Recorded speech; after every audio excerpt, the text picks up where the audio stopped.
पहले उम्मीदवारों को अगवा कर रहे थे और अब तजवीज़ और तायद की निंदा को भी अगवा कर रहे हैं। तो मैं ये कहना चाहूँगी कि पेपर सबमिट करवाने के लिए आपका ख़ुद से वहाँ पर मौजूद होना ज़रूरी नहीं होता।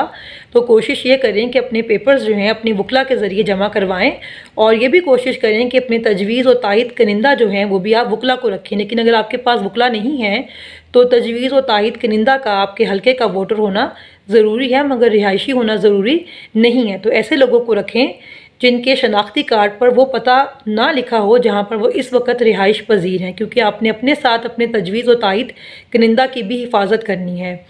और इसके अलावा ये कोशिश ये करेंगे कि किसी भी सूरत में आप लोगों को इलेक्शन में हिस्सा लेने से रोका जा सके, क्योंकि ये इलेक्शन के मैदान में तो आपका मुकाबला नहीं कर सकते हैं।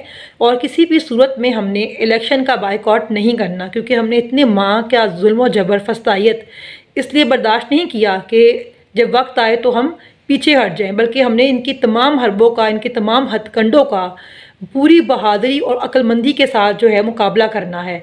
अगर फ़र्ज़ करें किसी क़यादत के बंदे को पेपर जमा करवाने नहीं भी दिए जा रहे तो खान साहब के हुक्म के मुताबिक आम कारकुनान भी अपने पेपर जमा करवाएं, क्योंकि पीटीआई को इलेक्टिबल्स की ज़रूरत नहीं है। पीटीआई को कामयाब करने के लिए इमरान खान का हुक्म और बल्ले का निशान ही काफ़ी है। पाकिस्तान जिंदाबाद।